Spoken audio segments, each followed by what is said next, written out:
بسم الله الرحمن الرحيم الحمد لله رب العالمين وصلى الله على سيدنا وحبيبنا محمد وعلى آله وصحبه أجمعين أما بعد رب اشرح لي صدري ويسر لي أمري واحلل عقدة من لساني يفقهوا قولي اللهم انفعنا بما علمتنا وعلمنا ما ينفعنا وزدنا علما وحكمة والحمد لله على كل حال اللهم إنا نعوذ بك من علم لا ينفع ومن دعاء لا يسمع ومن قلب لا يخشع ومن نفس لا تشبع سبحانك لا علم لنا إلا ما علمتنا إنك أنت العليم الحكيم ثم أما بعد.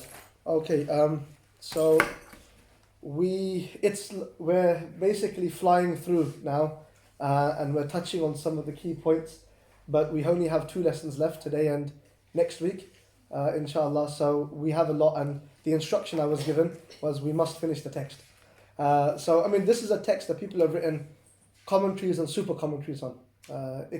You can spend as much time as you want. So we're just going to touch on the main aqaid points. The key discussions from the ilahiyat we've done, and we spent a decent amount of time discussing. But these issues, and some of them are big issues, and I'm going to take pardon from some of you that I know would love to go into this a little bit more, simply because we could do this at a tier 2 at a later stage, inshallah ta'ala, if Allah extends our lives. So just to finish off what we started the end discussion last lesson, which was on, we looked at the Khawarij. They considered a major sin, a kabira, to take one out of the folds of Islam. And I said to you the basic premise upon which they built such a theory was that they recognized Iman, faith, as an entity to be compounded of 3 parts. You have tasdiq bil qalb, which is affirmation from the heart, taqreer bil lisan, that you bring it onto your tongue, you bear witness publicly, that is, and you have a'mal salihah, actions, good actions. Now, of course, if you fall short in the actions, i.e. you do a major sin, then you've fallen short in your iman, since that was what made up the whole. So you cannot have incomplete faith or the absence of some faith. So for them, this would take you out of the folds of Islam. That was the basic, you could say, the summary of their argument. طيب. Like I said to you, the Mu'tazila, they tried to kind of be a little bit more in between, in the sense that they said, well, it doesn't make you an outright kafir, but it kind of puts you in limbo land.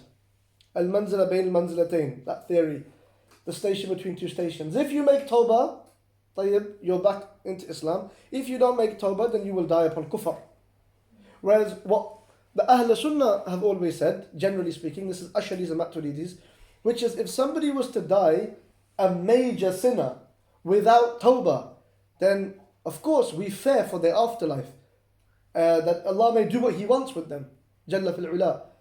But we will make janazah for them, we will wash them, and we will bury them in a Muslim graveyard, and we will consider them to be Muslim. Even if they never prayed a day in their life. Nas'alallahu al-afiyah. So, this is now where this comes from in the Ash'ari Maturidi school. Let me explain the Maturidi school first.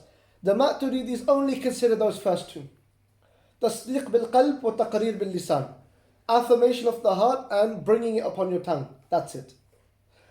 As for the Ash'aris, they do recognize a'mal salihah. And for this reason, they would say that your iman can grow and it can decrease. But and it's important to understand this nuance now. This is a very, very subtle point between them and the Khawarij and the Mu'tazila, which is that they did not consider the a'mal salihah to be a core element of your faith. It's not an actual compound into faith, but it is a part of it, in that it is describing the quality of that faith. So when they would say your faith is increasing or decreasing, what they essentially mean is that the quality of your faith is increasing and decreasing, not the actual amount, if there's such a thing, but you get what I mean. Not the actual amount, meaning that there's not like 70% iman and 30% non-iman or kufr. Yeah, that's not what they mean when they say that. So you can argue that really the difference between the Maturidis and the Ash'aris in this issue is not really an issue beyond semantics. But the Maturidis are very, very clear in that. It's the first 2, the third has nothing to do with it. So because of that, we would not consider your actions to take you in and out of Islam unless your action is kufr. And that can be something completely different. If something Allah called kufr. And we're going to deal with that. The next lesson, I'm trying to get through this whole page so that I only leave this one paragraph at the end, which deals with istihlal, istighfaf, istihza, istihana, the idea of where we begin to debase deen. So we may be a Muslim. There was a video, you may have saw Daniel Haketu, I think. Yeah, that's how you pronounce his name. And he was responding to a Muslim hijabi lesbian, and this idea that wears a full hijab, considers herself to be a Muslimah, but has not understood the slightest bit about Islam. The slightest bit about Islam. Not even, and that is kufr, as it is, this idea of denying revelation or aspects of it, and preferring your own understanding over what is clear and unequivocal or unequivocally mentioned, and what is unambiguous, what there's consensus upon, all of these sorts of things. And I wanted to take that last lesson next week to explain, like we have certain people within the UK, and I won't be mentioning too many names, it's not really my... نحن أصحاب المحبة, when we're trying to be people of love and people that keep communities together, we don't really want to be people of fitna and that type of thing. But at the same time, you do have certain very kind of popular names that popularize a certain kind of Islam that falls into those things, where they begin to disgrace Sharia, the ulama of deen from the past, mocking the deen, and so it's important for us to not fall into that, to not forget the adab with our deen, and that is important in an adabless world, and why we've become adabless, and that is really important part of our deen. So he deals with that. It's amazing that Imam Nasafi deals with that, because that must have been an issue in certain parts of their world too. So I want to get through as much as possible so that we can focus a little bit on that bi'idhnillahi al-Mawla next week. طيب. So that's that. Then he mentions one other bit, just to finish off. He says, أنا مؤمن حقا ولا ينبغي أن يقول أنا مؤمن إن شاء الله. It falls under the same idea that you have firm belief. Whether Allah accepts your belief is something different. But we do not say I am a believer if God wills. Meaning there should not be an atom of doubt in your mind that you believe in Allah. This was a debate in that time. Then he says, وَالسَّعِيدُ قَدْ يَشْقَى وَالشَّقِيُّ قَدْ يَسْعَدُ والتغير يكون على السعادة والشقاوة دون الإسعاد والإشقاء وهما من صفات الله تعالى ولا تغير على الله ولا على صفاته. What he means by this was a discussion about, well, if somebody is non-Muslim, they're in a state of shaqawa, kind of, turmoil, you could say, and then they become Muslim, and now they're in a state of sa'ada, in a state of felicity. Then was there a change in Allah's attribute, that He took them from Iman to Kufr and Kufr to Iman? So the only argument that they're saying is no, you're seeing the change on the ground, but that was always within God's will. And we had already talked about this, that God's will, He may will, that His will may include within it change that you see on the ground. Not that there's any change in His will. So He's not changing His mind, so to speak. He's willed that this is going to be his choices. So He's willed all of that to happen in that way. So what he's trying to say, the author, is that when you see people become Muslim, non-Muslim, or whatever, this is what we're seeing. Tajaddudul, what we would call time. We're seeing the change of accidents in real time, but for God it's the same will, the same knowledge, the same power. That's what he's saying. Then he gets on to this point, which is very important. This is a new section now. So the metaphysics are done. Now he's talking about prophetology. And he says, وَفِي إِرْسَالِ الرُّسُلِ حِكْمَةً.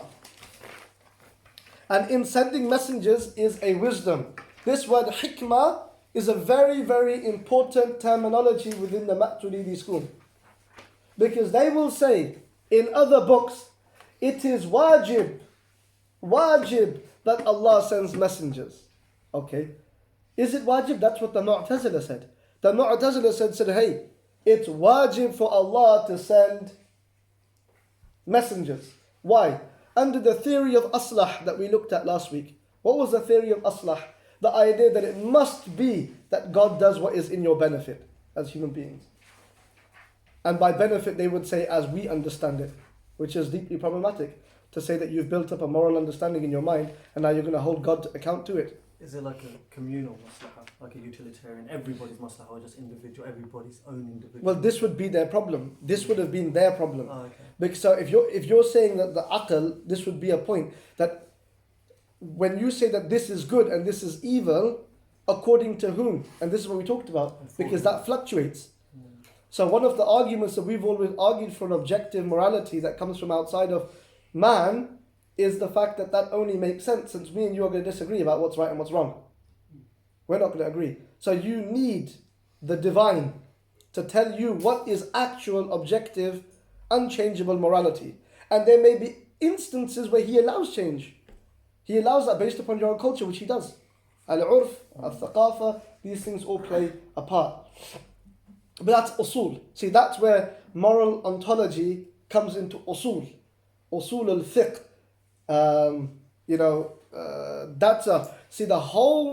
There's a massive link between kalam and Islamic legal theory, Islamic law. And that is the key point of overlap, right there. That moment there, that sila between kalam and usul. That at what point are the fuqaha able to use their rationale in order to come to certain understandings of Islamic law? And that's where the Hanafis were at the forefront. The differences between fard and wajib, for example. These sorts of things became hugely important. طيب, ala kullin, he mentions hikmah.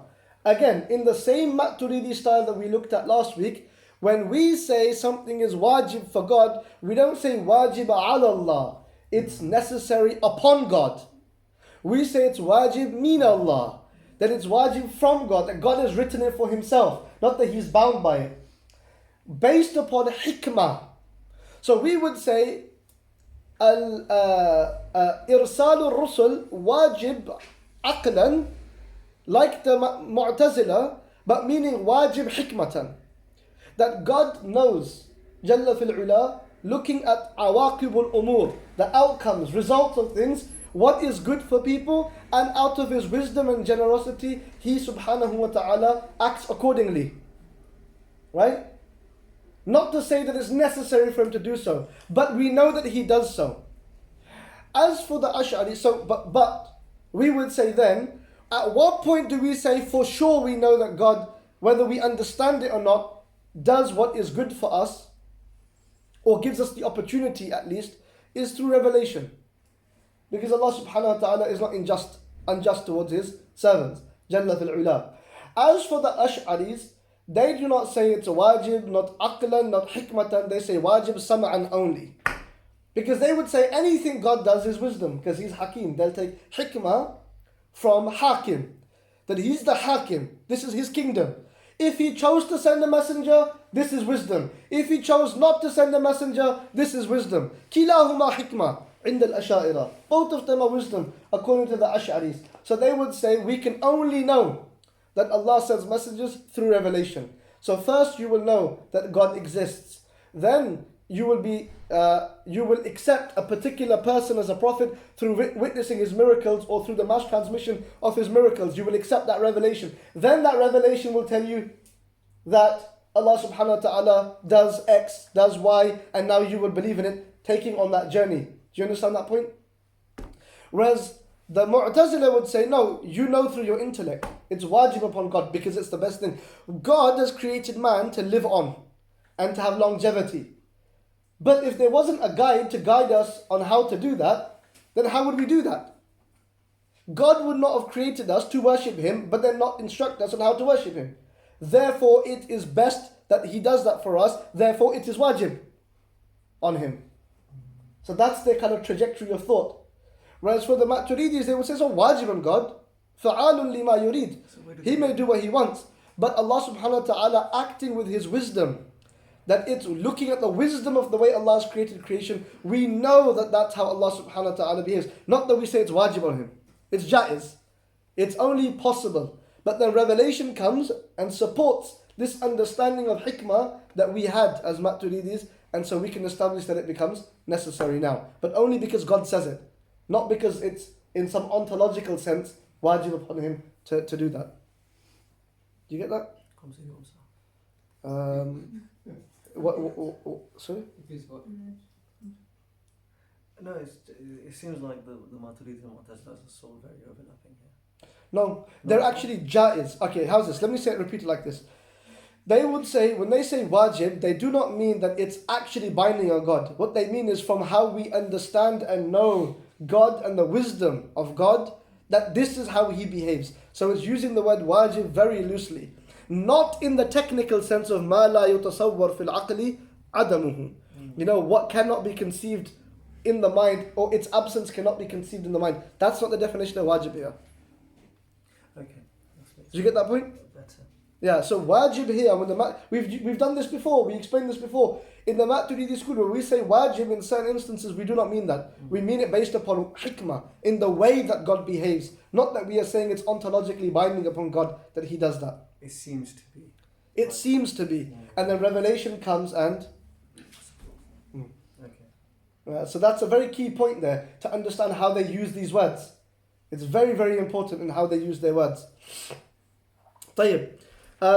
So for us, generally speaking, the way we understand is that the Prophet Muhammad alayhi salatu wasalam, he came, he had a vast amount of miracles, from which some of those miracles were witnessed by so many people and subsequently transmitted by so many people that it became fact that happened.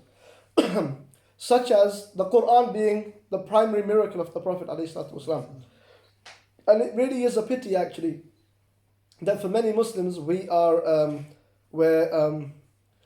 no access to that miracle, the living miracle of the Prophet, because the i'jazul Quran, the miraculous nature of the Quran, is that it makes you ajiz. That's what a mu'jiza means. The word mu'jiza means to make you incapable. You are not capable of doing that. And the Quran is a text which is imitable. People have tried throughout generations, but its language, its history, its science, its foretelling of the future, its stark detail of the past, which corrects previous revelation. When you put all of that together, it becomes too profound for somebody to accept that this came from an unlettered man that had no teachers in 7th century Arabia. It just simply would not make sense. And if he was to have quote-unquote copied it from other religious sources, not that there were many available to him at that time, but let's say hypothetically there was, and I'm not quoting from Muslim historians, I'm quoting from non-Muslim historians, let's say that he had access to it, what are the chances that he would correct all of the mistakes in those revelations without a single tafawut or iwaj, without a single contradiction or crookedness in the text that he produced? It's phenomenal. It's absolutely phenomenal for that to have happened. You know. In any case, that's a whole debate. There's much that you could be talked about that. Likewise, the splitting of the moon, other sorts of miracles, they were reported through tawatur, the same as the Quran. Mass transmission that people saw this. You know. So this is why one of the greatest proofs really has always been. I mean, this is why our scholars, they produce great works like Dalal al-Nubuwwah, great works on the chains of narration of these miracles. So that's the fundamental way that we establish prophecy and the truth claim of those prophets and subsequently the revelation that they bring. People have to understand that sometimes, we talked about miracles last time. In fact, let's get to it in the text. أرسل الله تعالى رسلا من البشر إلى البشر. Allah sent messengers from man to man. And this was a great hikmah of Allah subhanahu wa ta'ala also. Because firstly, if an angel was to walk around, it would almost, there's a number of things that you could say about this. One thing that I would personally, for me, is that it would defy the purpose of a test. You know, to give you such certainty straight away, where's the journey? Where's the mashaqqa? Where's the effort of trying to unveil the truth, the reality? Where's the journey for that? Where's the suluk? You know, so it kind of defies the test. I call you to a test, but I give you the answer as you walk in. No, Allah subhanahu wa ta'ala gave us this test in this way for this reason, to see who would seek Him out. And He promised that anyone that seeks Him out, He would give Himself to them. But He wanted to find the seekers. طيب. Also, empathy, because they are our instructors. They're the uswa hasana, right? They are the example. If you have an angel and an angel's doing X, you know, I remember Sheikh Pirzada, he was Imam in High Wycombe, some of you will remember, a very long time ago. Then he set up a Darul Uloom that I studied in. He said to me the day that he decided that he was going to leave his post as an Imam and he was going to set up a Darul Uloom is when he said, he was talking to some brothers once, and they said to him, they were youngsters, and they said, and he was quite young, he was in his 20s, and they said to him, you know what, Imam Sahib, you're only religious, like you only like pray and have a beard and behave like whatever, because you were born and raised in Pakistan, a Muslim country, you came from Pakistan, and but you don't know what it's like, you don't know about my struggles, you don't know what I've been through, right? It was one of those kind of, it was just kind of, trying to find something in the dark. So they were like, we and he said, I thought about that, I thought to myself, yeah, this is true, because somebody's going to have a hujjah, they'll find a hujjah against me. Do you know what I mean? That, you don't know our struggles, you were raised in a Muslim country, and, etc. And so what do you know about our struggles? So he thought, I'm just irrelevant. He believed that. He said, I'm irrelevant on the ground. So I thought, I've got to leave. And he left without a paycheck, by the way, in the sense, he didn't move to another job. He just moved to Multaki and started doing a Friday Jum'ah. And, and he just said, I was just going to set up and somebody gifted him a house to start the Darul Uloom. An Arab, it was an Arab as well, and then lots of, I know uncles there, lots of Wycomites then started to support them, they sent their kids there, they were the first 5 students, went from High Wycombe. But he said that I thought better I train up young scholars that will come from that same community, so that when they go back into those communities, it's far more effective, because now there's no hujjah against them. And that's fascinating, because that's very, very Islamic as a concept. Allah says, لَقَدْ مَنَّ اللَّهُ عَلَى الْمُؤْمِنِينَ إِذْ بَعَثَ فِيهِمْ رَسُولًا مِنْ أَنفُسِهِمْ. It was a great man. Ihsan is the meaning of man, which means to favour. But there's a difference between ihsan and man. Ihsan is a favour that you may actually be able to repay. But man is a favour that you are incapable of repaying. You cannot repay that. And Allah says that He favoured you in this way. How? إِذْ بَعَثَ فِيهِمْ. When He sent amongst them a rasulan, a messenger, min anfusihim, from themselves. No hujjah. Empathy, cultural empathy. You understand norms, social surrounding. He never sent a messenger except bilisani qawmihi, with the tongue of his people. So there's a hikmah that Allah will send a messenger in this way. Mubashirina wa mundhirina, giving glad tidings. I'm sorry, I'm going to have to try to fly through this, so please bear with me. Mubashirina wa mundhirina, giving glad tidings and warning, because the Prophet was a bashir and a nadhir. He told you the glad tidings of paradise, but he gave you the warning of the fire. Linnasi, for the people. وَمَا يَحْتَاجُونَ إِلَيْهِ مِنْ أُمُورِ الدُّنْيَا وَالدِّينِ, of that which that they will need in terms of the affairs of dunya and deen. He showed us how to be a father, he showed us how to be a family member, a husband, he showed us how to deal with his mu'amalat in dunya, in tijara, in trade. Did he not, sallallahu alaihi wasallam? But also in our deen, in our ibadah, in our worship. وَأَيَّدَهُمْ بِالْمُعْجِزَاتِ النَّاقِضَاتِ لِلْعَادَةِ, and Allah supported them with miracles that went against the norms of nature. We talked about that last week, so I might not enter into it too much now, but if I just shake your memory a little bit, the basic premise of our argument was that you can never know the laws of nature with any absoluteness. You cannot deduce them, and you cannot have a complete inference. You can only have a part inference. And by virtue of a part inference, you can never have certainty. You've only seen a certain amount of norms within a certain amount of space, within a certain amount of time. So for you to make a mass judgment to say that's not possible that the moon could ever split is rationally incorrect, and also scientifically incorrect, since by nature there's probability. And so with probability, certainty can never exist. So then he gave them these miracles to show that, okay, so what's the difference between a mu'jiza and a karama then? Because you may say, well, there's non-prophets that have miracles, don't they? They have that. Sometimes, there were, if you talk about a miracle as being a khariq al-ada, breaking the norms of nature or setting aside from the norms of nature, then even the false prophet, Musaylim al-Kadhab, the one that claimed to be a prophet, even he had that. Did you know that? So what's the difference? So there's ways in which Allah subhanahu wa ta'ala protected the mu'jiza. Yeah, so there was ways that don't worry. So I'm gonna clarify that when I say I'm saying al-Kebab. The mu'jiza has a certain understanding. Number one, yes, it's a khariq al-ada. It steps aside from the norms of nature. But firstly, it has to follow a claim to prophecy. One. Secondly, people within that same moment, situation, are unable to do the same thing. So a prophet says, I'm a prophet, I can split the moon. At that time, nobody should be able to split the moon, because it's his truth claim. Thirdly, whatever the claim the prophet makes that he will do, that thing actually happens. So these all have to come together in order for it to be called a mu'jiza. With Musaylim al-Kadhdhab, for example, like a man came to him and he had a crooked eye, and so he came and he said, fix my eye, sort of thing. So then he supplicated that I'm going to fix your eye, but both of the man's eyes became crooked. So this is called ihana. Ihana, where Allah debases that false claimant to prophecy by manifesting the opposite of what he asked for. It's still going against the norms of nature, but it's not a mu'jiza. It's happening for a different purpose. Likewise with non-Muslims, people have miracles, people are cured from cancers, people are cured from incurable ailments that people would consider to be against the norms of nature. I mean, people are drowning at sea that are about to dry suddenly.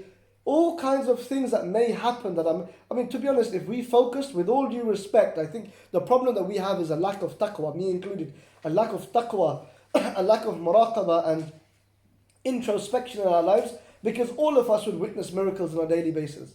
Like really, the most subtlest of things. If you just watch children, those of you who got children, just watch children growing up, them surviving childhood is a miracle. If you think about it. There's so many things in life, that every day is a miracle if people only understood. The fact that the sun just comes up, in the form that we see it, obviously it's not happening so simplistically, all of it is really a miracle. But in any case, a mu'jiza is very particular to a prophet following his truth claim, and nobody is able to do that at that time.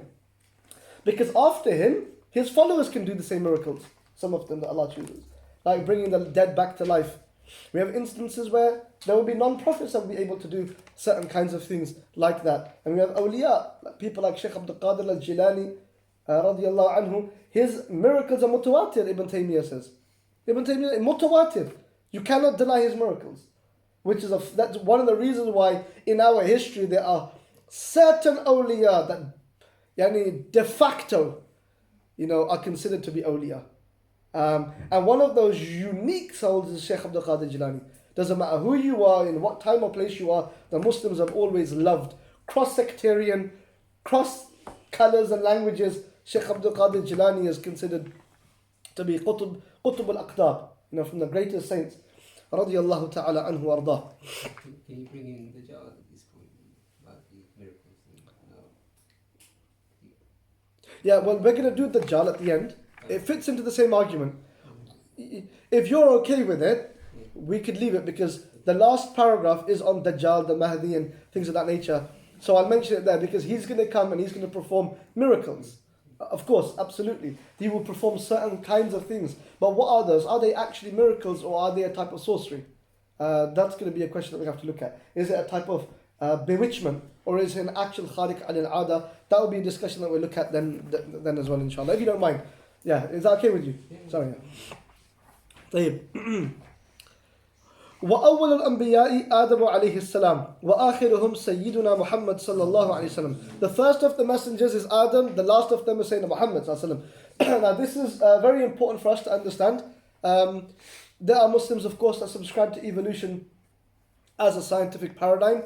There's some of them that, although they subscribe to it as a scientific paradigm, do not subscribe to it as a matter of fact, but just as it is the paradigm of science. Like, for example, the theory of relativity, like, we accept it as science, but I may not necessarily include it as my aqidah, because it could change.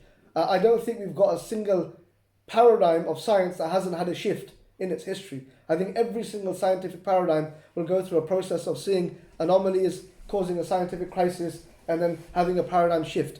Now, when you've got that kind of history, you're always saying this is the best that we can know right now, and it seems to be the truth. But to say that something is the truth can be quite tricky. So many scholars would say there's no problem in someone saying that the scientific paradigm that's accepted generally by science of the age is evolution, not that I accept evolution to be a matter of fact, or that it actually happened, just that it's the paradigm that people are working in. Not that I believe that evolution actually happened, from genus to genus or kind to kind.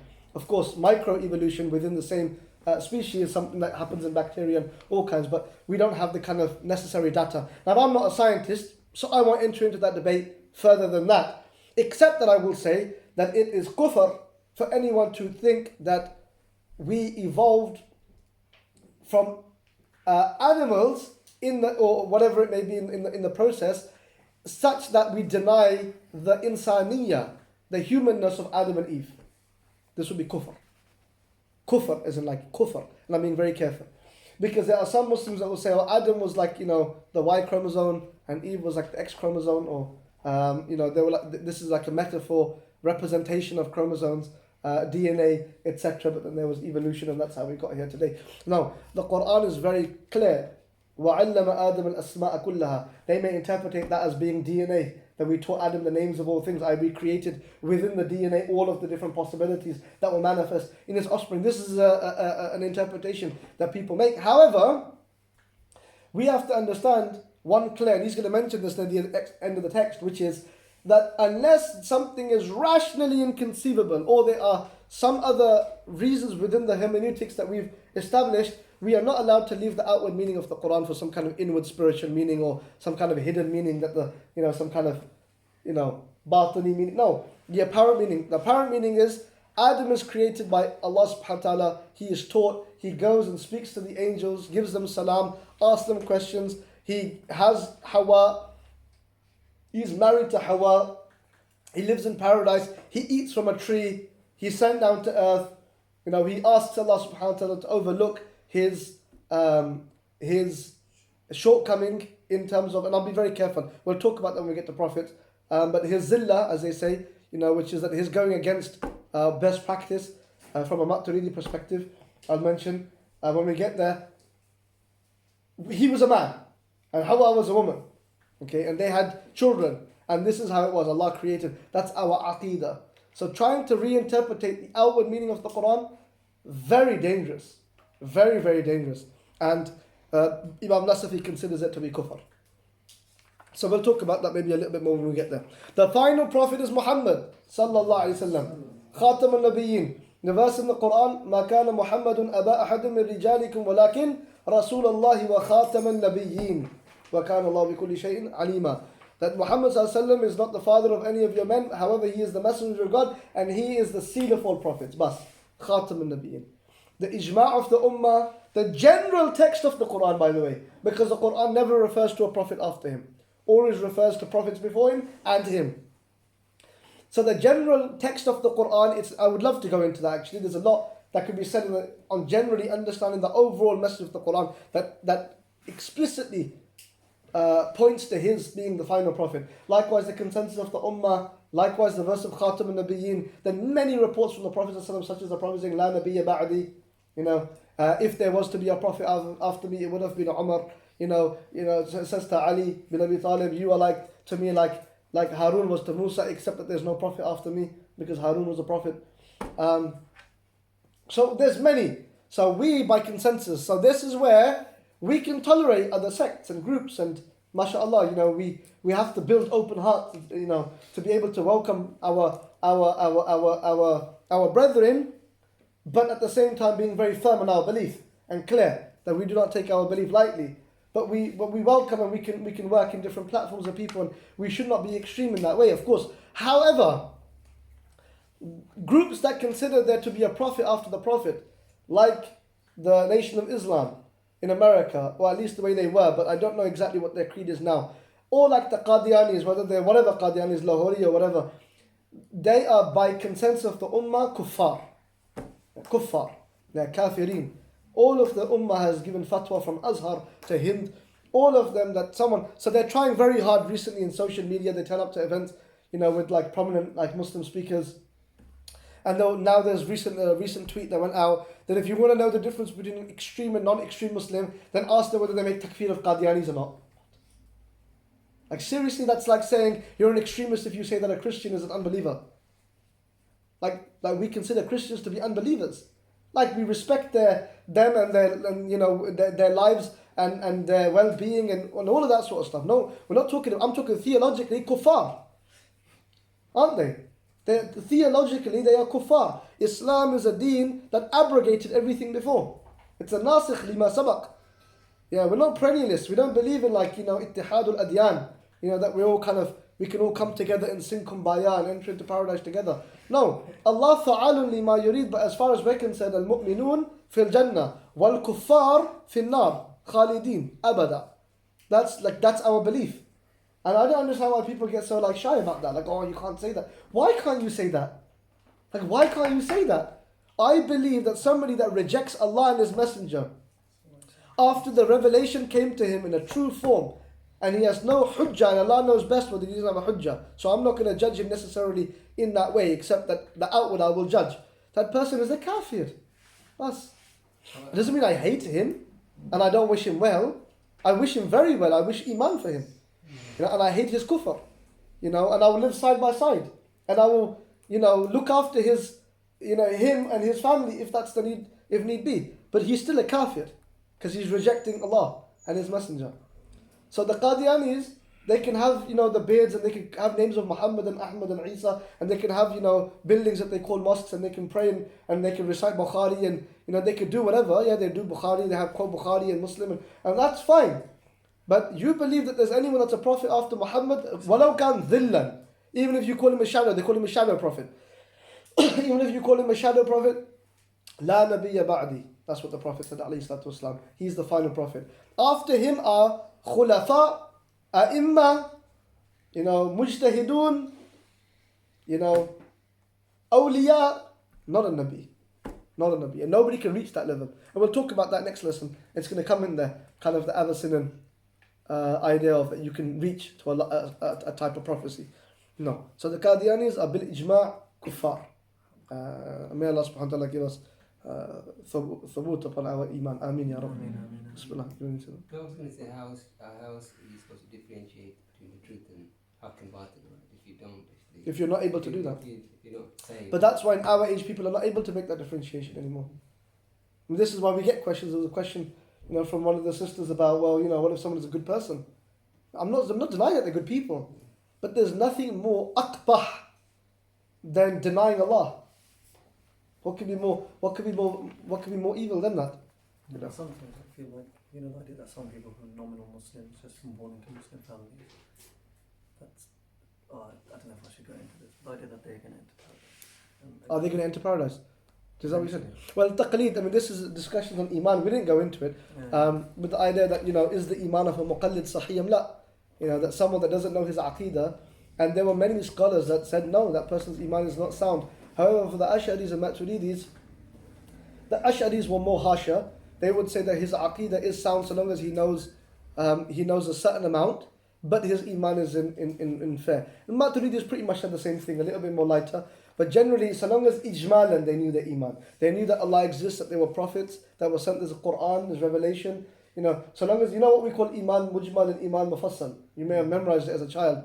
Amantu billahi wa malaikati. If not, you can play Talib al-Habib and memorize it on YouTube. But basically the 6 pillars of iman, they would say, so long as someone has knowledge of that, ijmalan, and so long as they don't have any doubts. Because if you got doubts, now it's hard for you to eradicate those doubts. Because iman and shak cannot come together. Some people get us confused with the Mu'tazila that say that awwal al-wajib al-shak. The first obligation is to be a skeptic. No, it's not. That's wrong. Awwal al-wajib al-nadhar. The first obligation is to reflect, to think, and to ask the appropriate questions, not to have doubt. So yeah, we could talk about the taqleed iman al-muqallid. But the lub, the summary of it is that they must know at least a summary of their faith to be considered a Muslim. However, their faith is going to be, we will worry about their faith, because that means that person is able to oscillate in their faith. somebody could come, and a mushakkik, as our text mentioned, that someone could come and just put a doubt in their heart, and they are unable to deal with that doubt because they didn't have a good, strong foundation. Which is why, by the way, Sufism was so practical. Why was Sufism so practical? Because our elders, many of them, you sit many of them down, they might not know that Allah has 20 attributes, but they'll be able to sing, hundreds of abiyats from Sayf al-Muluk, many of them, in which all of this tawheed is in that. Or poetry, or some kind of Sufi kalam, you know what I'm talking about? They'll be quoting Iqbal, they'll be quoting, Khalid, they'll be quoting all of these poets, generally. So what happened is in those cultures, they were able to institute tawheed through suluk, through dhikr. Generally, you'll find people that they were ignorant, but they kind of had a sheikh, and they had a tariqah, and they had certain awrad, adhkar that they used to do every day. And these were excellent protective methods. The gatherings, the majalis of dhikr. And what they were very good at is that a speaker would gather a massive gathering, you'd see the whole village, they'd be giving food. They used to have what they called langar, you'd have a khamka, and you have the sheikh, and they'd just be feeding hundreds, thousands of people for free, and they'd keep them together in this way. This is one of the ways that they used to keep people. What's happened to us in the West is that's all lost. The khamka tradition is finished for a multiplicity of reasons. We don't generally feed people. There's no gatherings. We look at them as kind of backward or superficial or simplistic or just old-fashioned, or no, we're far more intelligent and academic, and let's go down that route. And then we're stuck because we needed the dhikr for the heart, to melt the heart, to be able to receive, for your heart to walk into a garden and say Subhanak Rabbana ma khalaqta hadha batila. For you to be able to see God and His creativity, it needed open hearts for it. But the hearts, they're dead, because all day you're on the London Underground, and rather than the sohbah from the sheikh or from fellow spiritual beings, you're suffering the anxiety of the guy sat next to you. It's like anxiety to the right, anxiety to the left, anxiety in front, anxiety behind, and you're just sat and you're anxious, and then your phone, oh my goodness, bzzz, bzzz, and you're just like, all right, done with Twitter, Facebook, done with Snapchat, done with that, Instagram, done with that, text, WhatsApp, or fitna azima. Fitna azima. I remember Shaykh Abdul Hakim did a whole khutbah. He said it's unnatural for you to always look towards your phone when it buzzes. It's unnatural. It's not part of the human condition. So I think dealing with the issue of taqleed is I think for me that the Sufis were most, they were amazing at it. They were able to protect your iman in a very, very subtle way that they didn't require, because not everybody's able to use this, you see. Anyway, let's move on. وقد روي بيان عددهم في بعض الأحاديث والأولى أن لا يقتصر على عدد في التسمية فقد قال الله تعالى منهم من قصصنا عليك ومنهم من لم نقصص عليك ولا يؤمن في ذكر العدد أن يدخل فيهم من ليس منهم أو يخرج منهم من هو فيهم وكلهم كانوا before that. So they said that it's better for you to not mention the amount of prophets. The amounts have been mentioned in different reports. You have two main reports. One report that says that there were 124,000 prophets. One report that says there was 224,000 prophets. But the reality is we don't know. And the reason why they say that you shouldn't say it is because what if you said a number in which you actually left out some? That's dangerous. What if you said a number too large that you are including numbers in which they weren't prophets? So this could be dangerous for your iman. So they said, لا يقتصر على عدد في التسمية. We don't actually, we don't mention a number. We just say, آمنا برسله. We believe in His messengers, all of them. We believe in all of them. We don't jump into the numbers because even though they're in hadith, but I mentioned to you before, these are dhanniyat, meaning these are speculative, even if it's a hadith sahih, but they're lone reports. In order for you to make a creed, a doctrine, you need definitive proofs. Like the Quran, or the ijma' of the ummah upon a report, etc. There's different ways. But these are the hadith marhaba, but your faith isn't tied to it. So we should avoid saying it lest you make that mistake. Then he says, because look, Allah mentioned in the Quran, from them some we've told you and some we haven't. Khalas, that is your iman. Allah told us about some of them. 25 messengers have been mentioned by name. So we know that there are 25 messengers that Allah's mentioned. And again, subhanallah, look at the Sufi tradition here. You pick up most of the awrad. You read Dala'il al-Khairat of Imam al-Jazuli in Darood, Salawat ala Nabi, which is usually like a part of your daily, it'll be part of your daily litany. you will be repeating those 25 names within the litany. You say, oh Allah, I ask you by the names that Adam used to ask you for. I ask you by the names that Sheeth used to ask you for. I ask you by the names that such and such prophet, such and such prophet, such and such prophet, until you get to Sayyidina Muhammad alayhi salatu wasalam. So you have to know those 25 names. Now, do you need to know them off by heart? No. You have to know the names such that if I was to say to you, is Dhul Kifl a prophet or not, a messenger or not, you should be able to tell me whether he is a messenger or not. He is, by the way. You should. If somebody was to say to you, is this, Al-Yasa or Al-Yusha, are these messengers, which they are, by the way, you should be able to say, yes, you should be able to know them. خلاص. طيب. وَكُلُّهُمْ كَانُوا مُخْبِرِينَ مُبَلِّغِينَ. All of them were informants. Informants of what? Al-Nabi in the Qamus, in the dictionary, is Al-Mukhbiru عَلِ الْغَيْبِ أو الْمُسْتَقْبِلِ بِإِلْهَامٍ مِنَ اللَّهِ. It's someone that informs you about the unseen or the future by way of revelation or inspiration from God. So they inform us about things. Muballighin. They do tabligh of what? They make the knowledge of God available to us. That's their job. And this is wajib, by the way, on them. This text is structured very different to Ashari texts like the Sanusi, etc. But in the Sanusi, for example, or other texts like that, the Sanusi text rather, they would put here what is wajib on a prophet. They would say it's wajib on a prophet, for example, that he has intelligence. It's wajib on a prophet that he's truthful. It's wajib on a prophet that he's trustworthy. It's wajib on a prophet that he conveys the message. Why? Since it would defy the purpose of that being a messenger. So they cannot but do tabligh.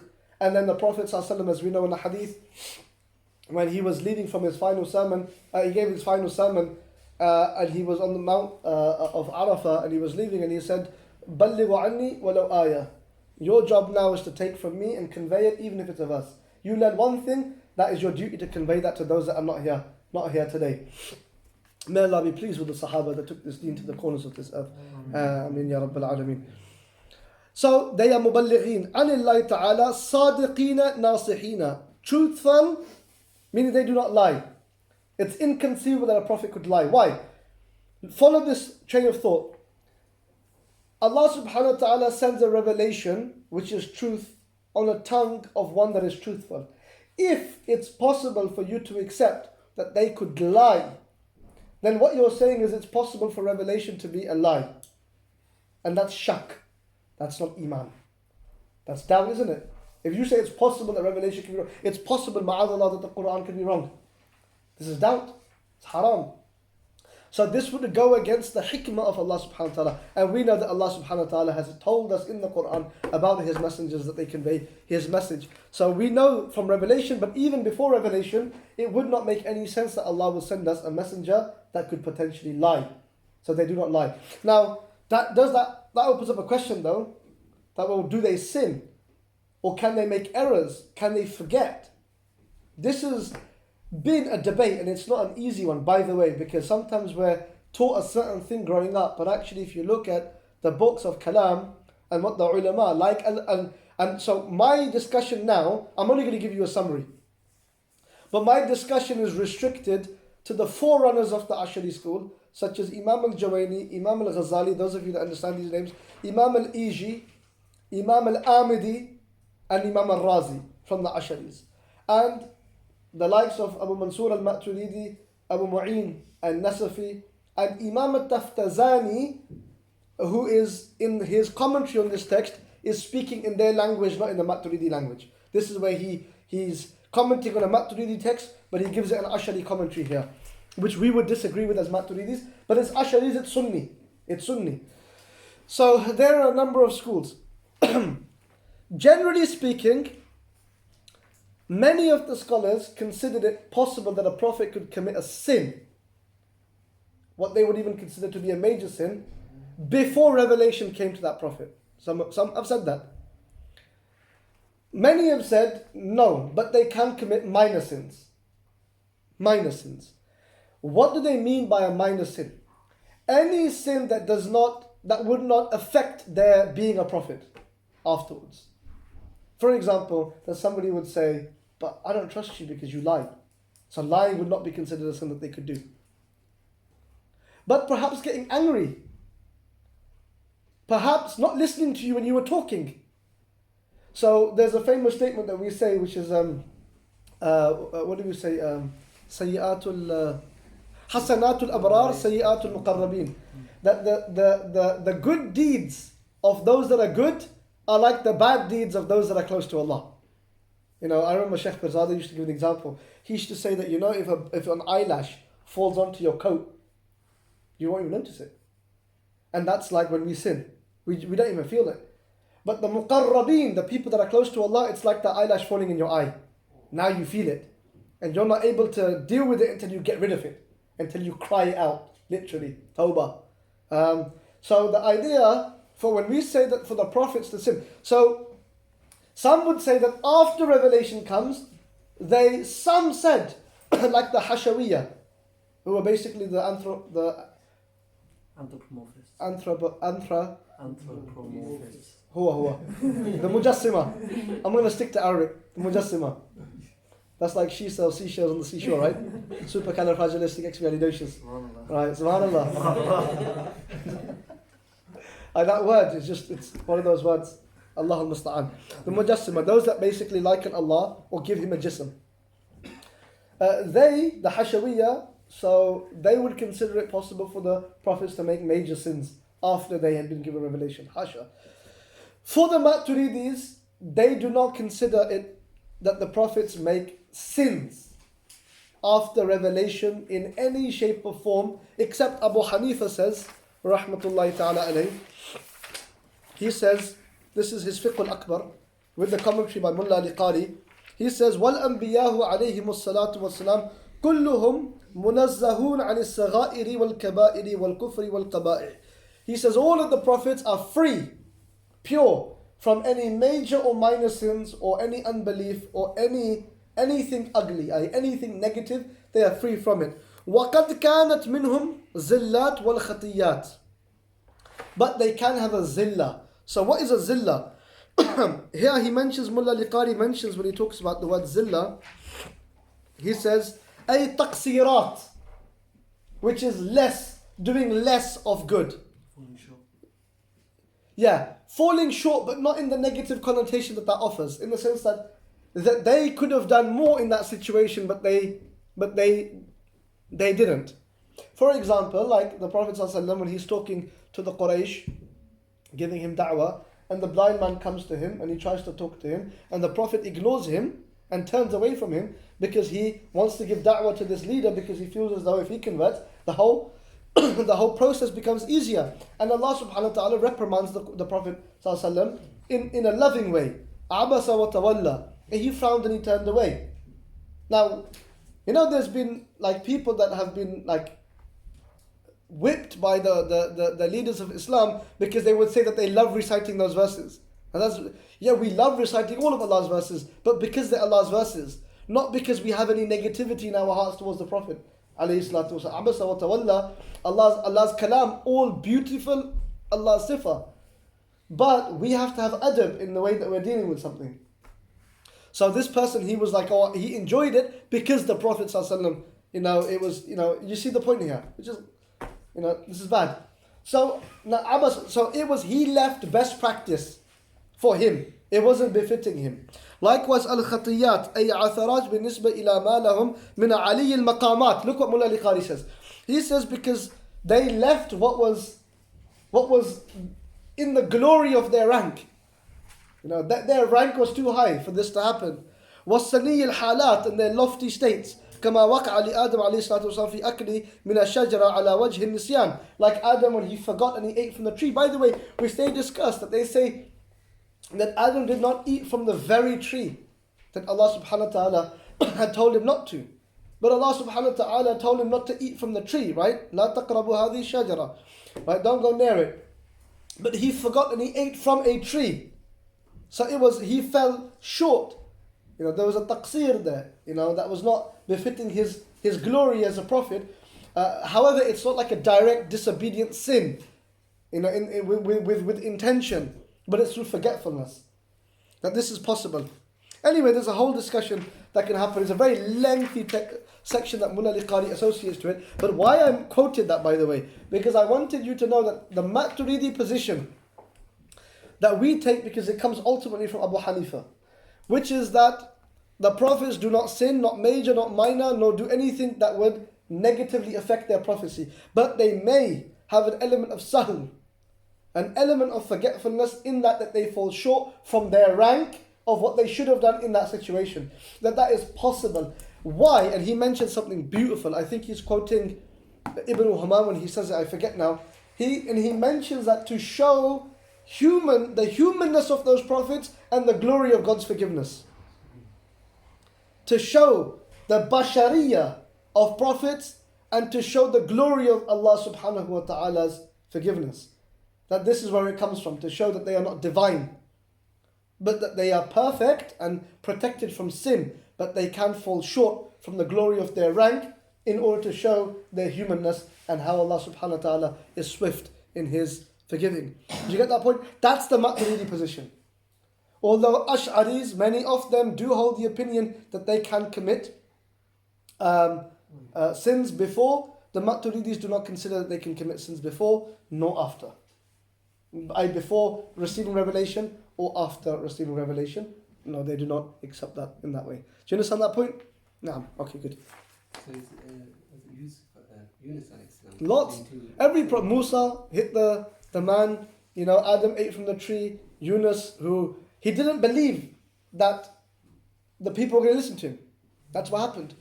And Allah subhanahu, but that, again, it's not a sin. But the idea is that it was not his rank, the glorious nature of his rank, to not do what he was instructed to at that point. It wasn't becoming of him. It wasn't becoming of him.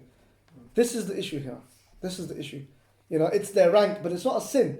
And even these things, by the way, this is a note in bold, that these are only to do with issues unrelated to the propagation of revelation. There is no instance that we can see where there was ever any such thing with the propagation of revelation, and it is rationally inconceivable that could ever happen in the propagation of revelation, since that was the very objective for why they were sent. So there could never be a possibility of them even, or something unbecoming when it came to revelation, because the only thing that you could do really unbecoming is lie. They were instructed to do this, but you basically instructed them to anything else. That would not happen. This is just in normal things that this can happen. Is that clear? Have I made that point clear? There was a lot there. Yeah, so we believe that prophets can commit things that are unbecoming of their rank, but not that they are considered to be sins. One, as the Maturidis. Secondly, even those things are nothing to do with propagating revelation. No, they are absolutely protected, and Allah mentions that in the Quran, that we reveal this book, وَنَحْنُ لَهُ لَحَافِظُونَ. Okay, what time is it? Okay. طيب.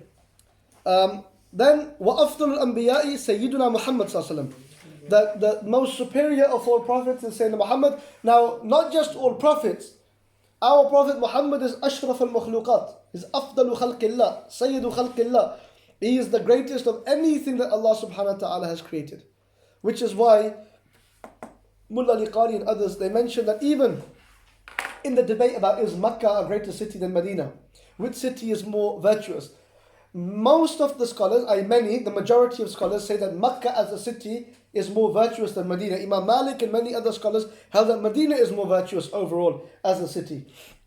But the majority of scholars hold the position that Makkah is overall more virtuous than Medina as a city, except the piece of land which is holding the blessed body of the Prophet ﷺ, that piece of land is not only greater than Makkah, but greater than the Kaaba, and greater than even the throne of Allah subhanahu wa ta'ala. Everything. Why? Because it holds the body in which the greatest of Allah's creation is resting, sallallahu alayhi wa alihi wa sahbihi sallam. So that's by ijma' of the ummah. Nobody disagrees with that. There's nothing in God's creation more superior, more beloved, more noble, more virtuous than the Prophet Muhammad sallallahu alayhi wa sallam. After him, Sayyidina Ibrahim, Khalilullah. After him, Sayyidina Musa, Kalimullah. After that, the Ulul Azam from the Prophet, from the messengers, from the prophets, etc. Then the angels, either Rusul from the angels. They're greater than even the awliya. But the awliya of the ummah are greater than the normal messengers, the normal angels.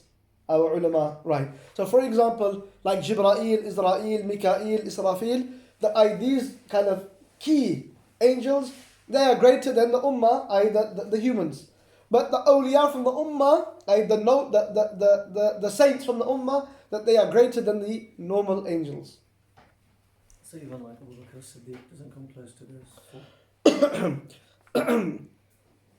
Well, our belief is أفضل البشر من بعد الأنبياء سيدنا أبو بكر الصديق. But I don't know. I've not read about that between like Jibreel and Abu Bakr, so I don't know. لا أدري. Where does Isa Islam come? You said He's from the Ulul Azm, But again, this is now the exact, who we don't know, do we? And that's going to become important when we look at the Khulafa as well in a second. وَالْمَلَائِكَةُ عِبَادُ اللَّهِ. The angels are Allah's slaves, ta'ala, وَلَعَامِلُونَ بِأَمْرِهِ, and they do whatever He has commanded. وَلَا يُوصَفُونَ بِذُكُورَةٍ وَلَا أُنُوثَةٍ. They are not attributed to being male or female.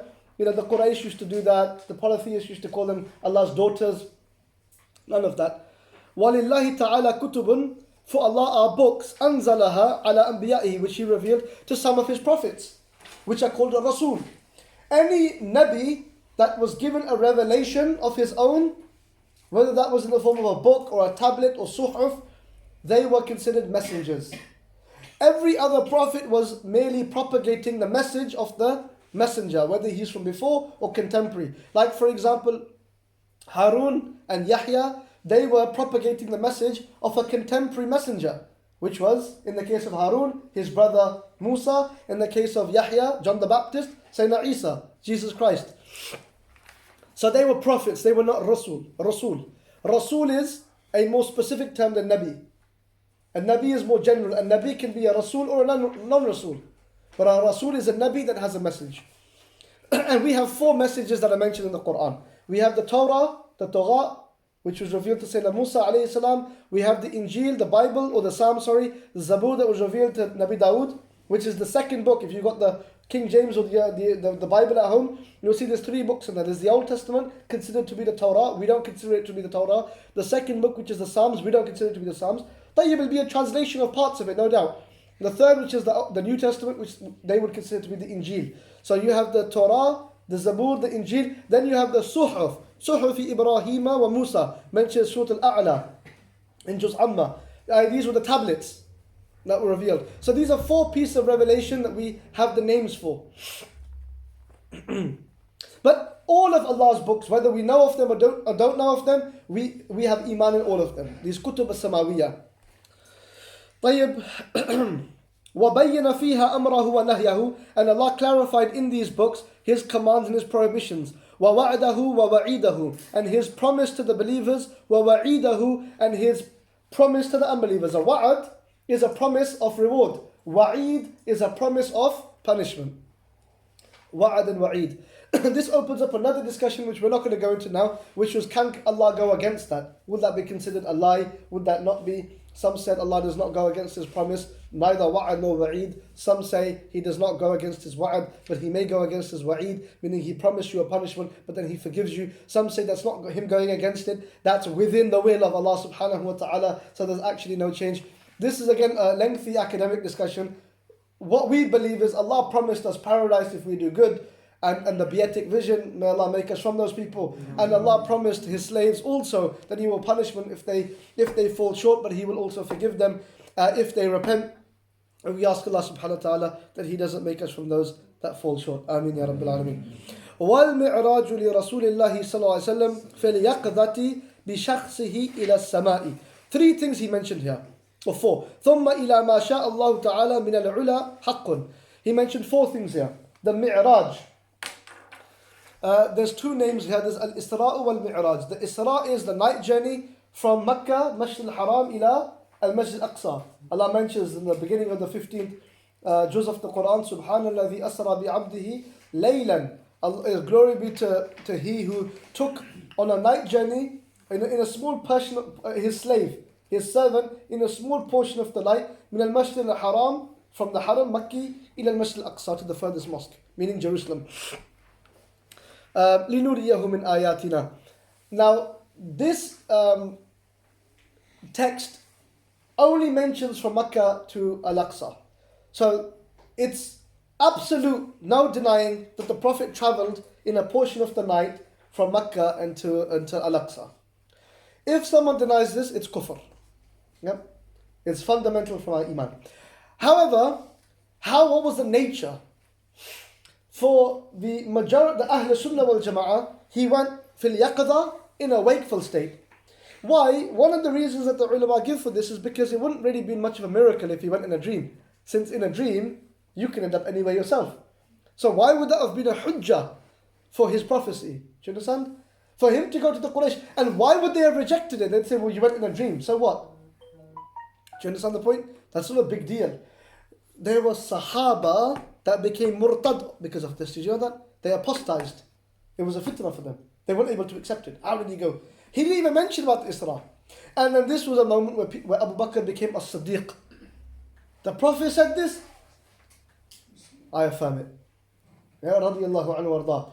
So this was such a big deal where people are becoming a Siddiq off of it. People are becoming apostates off of it. It's being used as a proof for the truth claim of that Prophet. So for it to happen in a dream doesn't make any sense. It was fil yaqda. Likewise it was bi shakhsihi. One of the evidences for this is that Allah says, Subhanalladhi asra bi'abdihi. That glory be to He who took his abd, his slave.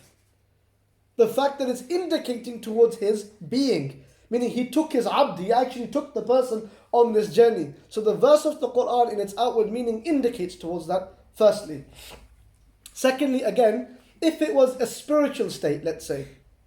If it was in a spiritual state, what's the evidence to support that? Now there are certain ahadith and there were ikhtilaf amongst some of the scholars, but the overwhelming evidences again support that the Prophet ﷺ went physically, that he actually physically went, he mounted the buraq and he travelled. And again, that's another discussion. The point here, because we have to get through the text, is that he went physically in his body, and one of the main proofs for it is abd. Also the Sahaba and many reports from them also.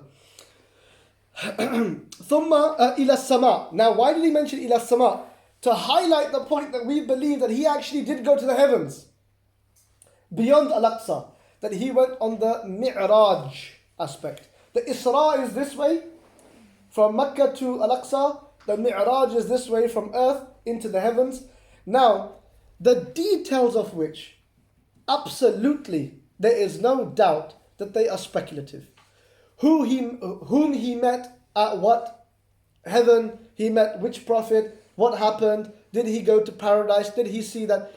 All of which is mentioned extensively in hadith literature. There's no doubt, Sahih hadith literature. But is any of it definitive to make aqidah out of it? Individually, no. But Abu Mansur al-Maturidi, it was a bit odd because there was somebody that wrote an article about, Abu Mansur al-Maturidi denying the Mi'raj. This was the argument. And I was shocked.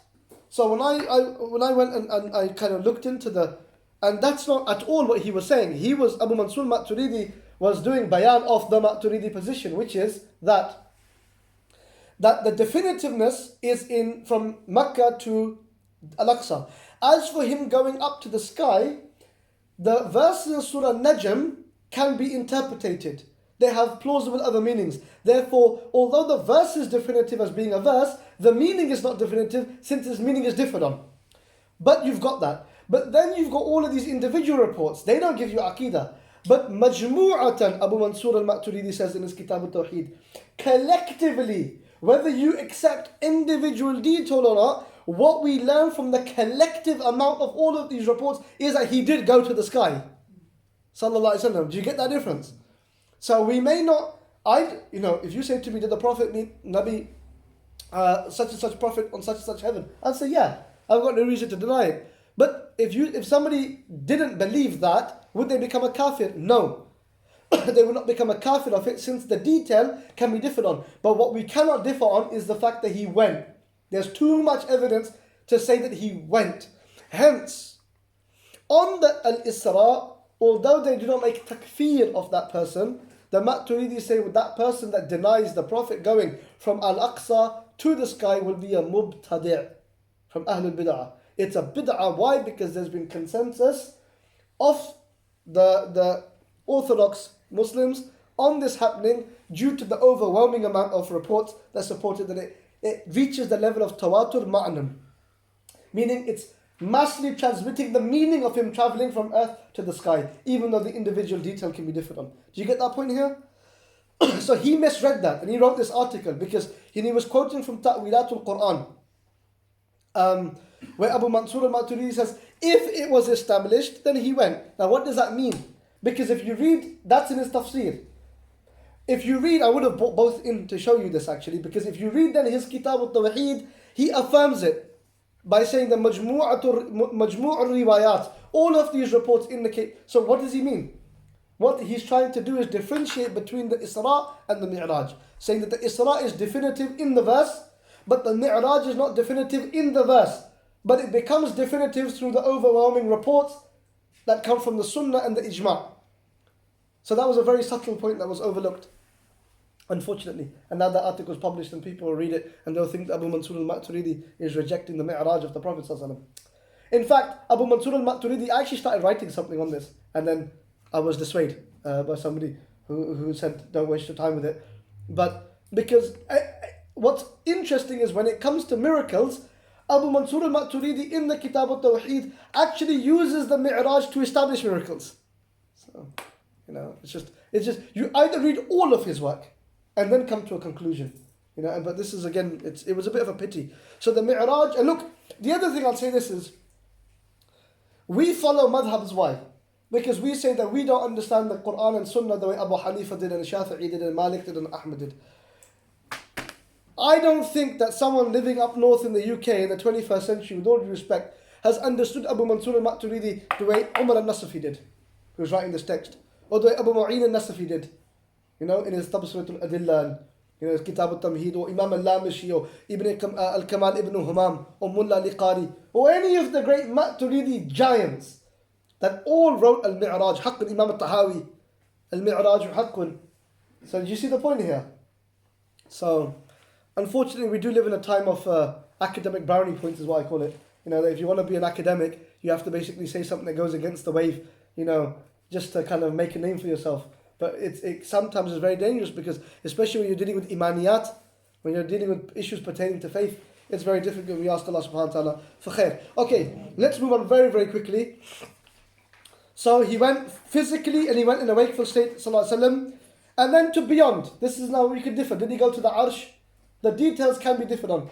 Generally speaking, the Sunni Muslims believe the Prophet ﷺ visited paradise, he visited hell, and he even went to the arsh. The debate comes about whether he saw Allah subhanahu wa ta'ala or not, and there's a difference of opinion on it. Imam al-Nawawi says that he saw Allah subhanahu wa ta'ala.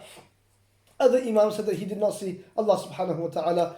Wallahu subhanahu wa ta'ala a'lam bis-sawab. But it's not a matter of doctrine. And this is of course on essentials of Islamic belief. So we're going to leave that argument right there. Na'am. You can ask me afterwards what my personal opinion is. I might ask you what your personal opinion is. If you've got research on it, that's entirely different.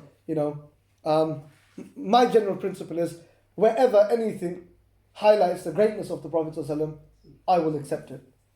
Because if you've got an argument of A or B, and A is more beautiful related to the Prophet ﷺ, I will accept it. Why not? And I hope that I die on that, and Allah accepts that from me as a good deed. Ameen ya Rabbil Alameen. But that's not to say, because academia for the ulama meant that they had to do bayan of haqq. So, when they were dealing with these sorts of issues, they had to deal with them properly and treat them properly. So that's why you might get great imams that said X, and you think, but surely wouldn't you do that out of love for the Prophet? They're not talking about the love for the Prophet at this point. They're talking about creed, which is love for the Prophet, but understanding his deen in the way that he wanted you to understand it. So I'm just highlighting a personal issue as a nobody. In terms of the ulama of Aqidah, the people that dealt with Aqidah properly, they had a difference. So it doesn't take anything away from their sha'an if they differed with you on a position that you think is better. Okay, then وَكَرَامَاتُ الْأَوْلِيَاءُ حَقٌّ. The miracles of that, and I explained to you the difference between a karama and a mu'jiza. Now this is for a wali. Every miracle that a wali has, a saint, is actually a miracle of his prophet. Why? One is because his prophet had that miracle. Secondly, the truth claim of the wali with this miracle is actually the truth claim of his prophet. Because for the wali to be a wali, he became so because of this religion, which is actually the truth claim of that prophet. So, do you get that point here? You get the point? So the miracle of that wali is actually the miracle of the Prophet. طيب. And they are haqq. For example, فَيُظْهِرُ الْكَرَامَاتَ عَلَى طَرِيقِ نَقْدِ الْعَادَةِ لِلْوَلِي. So in the same way, they go against the norms of nature. مِنْ قَطْعِ الْمَسَافَةِ الْبَعِيدَةِ فِي الْمُدَّةِ الْقَلِيلَةِ. For example, traveling in long distances very quickly. وَظُهُورِ الطَّعَامِ وَالشَّرَابِ وَاللَّبَاسِ عِنْدَ الْحَاجَةِ. And food and drink and clothes appearing when need. وَالْمَشِي عَلَى الْمَاءِ, walking on water. وَالطَّيَرَانِ فِي الْهَوَاءِ, and flying in air. وَكَلَامِ الْجَمَادِ وَالْعَجَمَاءِ, speaking to inanimate objects and animals.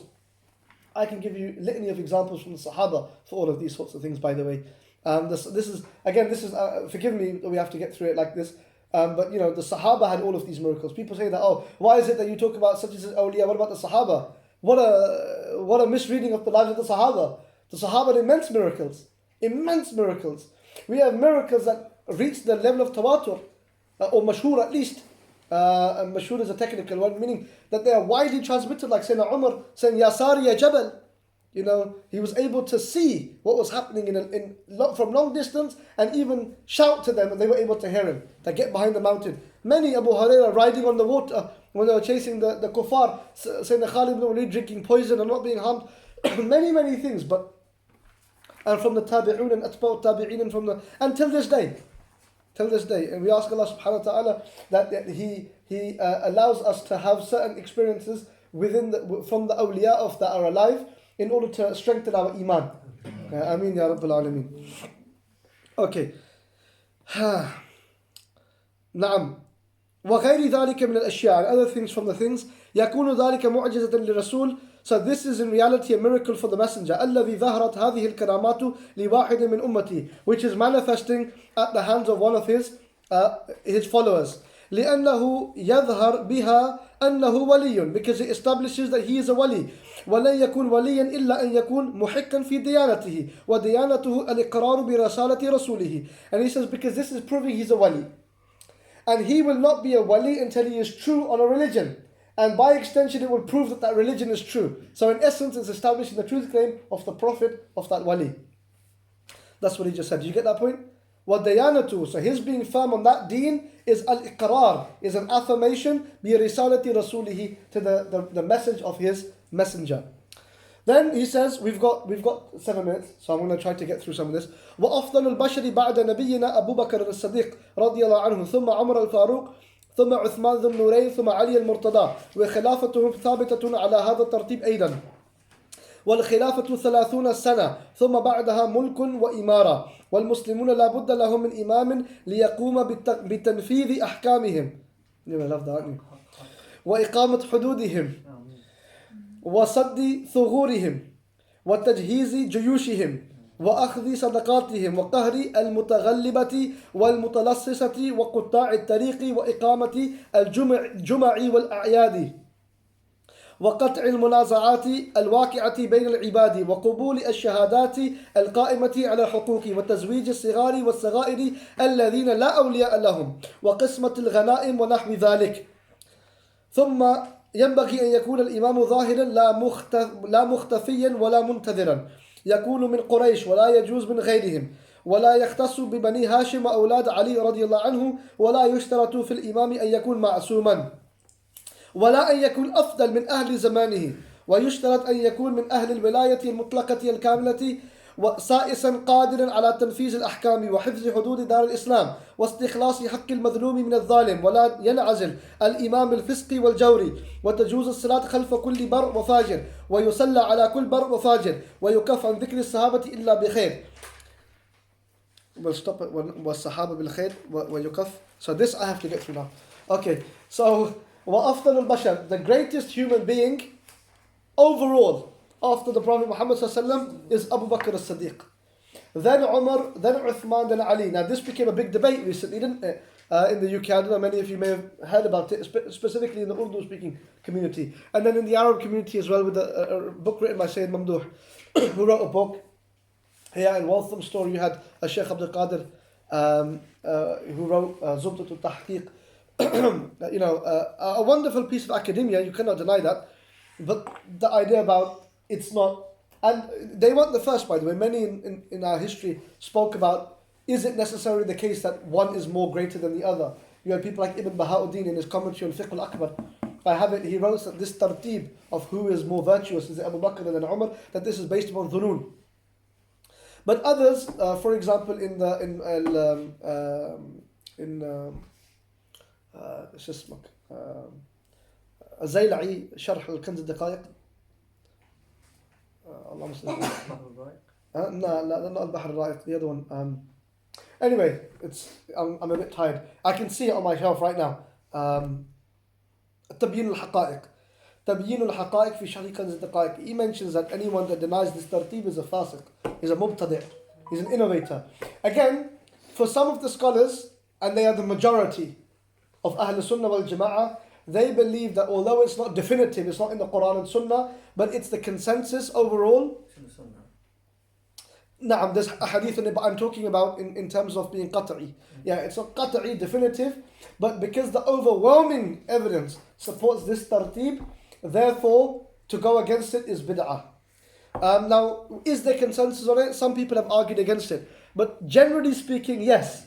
Orthodox Ahl Sunnati wal Jama'ah position has been that overall Abu Bakr is more virtuous than Umar, and overall he is more virtuous than Uthman, and overall he is more virtuous than Ali. But there is no way you can say that they do not have individual fada'il that the other one does not have. You see the point here? Like, for example, who could be more virtuous than Uthman in the fact that he was married to two of the Prophet's daughters? He was married to Ruqayya alayhi salam, and when she passed away, the Prophet married Kulthum alayhi salam to Sayyidina Uthman. Who can match that? Now, in that virtue, who can match Ali in that he was married to Fatima? Like, who matches Fatima as being the daughter of anybody?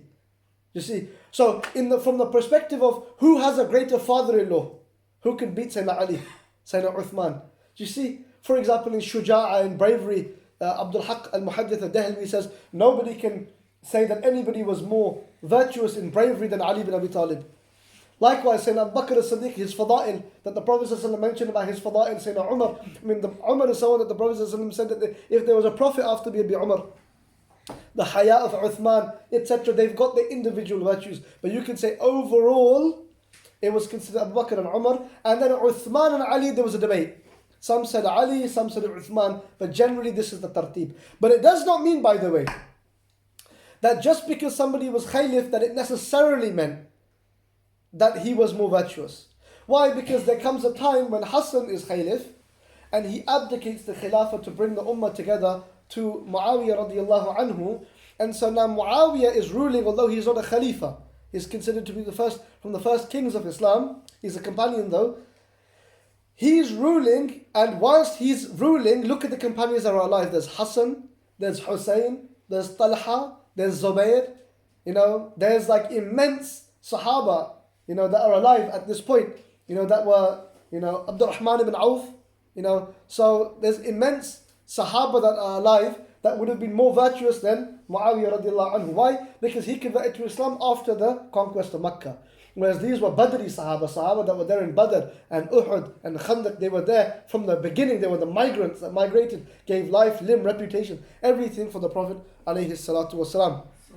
So this is generally the order that we accept. Now, in terms of, I think I should leave it there actually, because it's 1 minute and I don't want to rush it for no reason. So I think what I'll do is I'll leave it there. Let me summarize this lest I'm misquoted and I get exiled. That it is the position of Ahl Sunnah, and one that I personally hold to, that أفضل البشر من بعد الأنبياء سيدنا أبو بكر الصديق. The greatest man after the Prophet ﷺ and the Prophets was Abu Bakr as-Siddiq. He mentions here, I think he mentions the word. He says أفضل البشر. That's not a very good way of saying it, because the best human after Muhammad is Ibrahim, is a prophet and the prophets. So what he meant here is bashar from the ummah.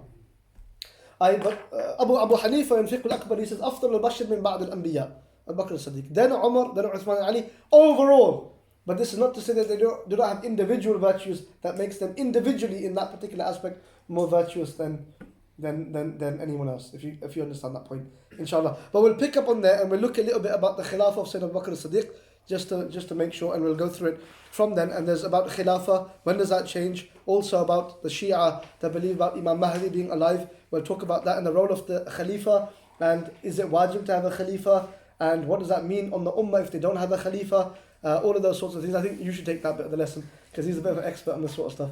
He loves this sort of stuff, inshallah. Okay, inshallah. Wa akhiru da'wana alhamdulillahi rabbil alamin. Al-Fatiha. الرحمن الرحيم مالك يوم الدين إياك نعبد وإياك نستعين اهدنا الصراط المستقيم صراط الذين أنعمت عليهم غير المغضوب عليهم ولا الضالين آمين اللهم تقبل منا يا أرحم الراحمين وصل اللهم وسلم وبارك على سيد الأولين والآخرين سيدنا وحبيبنا محمد وعلى آله وصحبه أجمعين آمين برحمتك يا أرحم. Okay, so next week's last lesson inshallah, we'll try to finish this off bi'idhnillahi subhanahu wa ta'ala next week inshallah. If anyone's got a question, marhaba. I thought it might be worth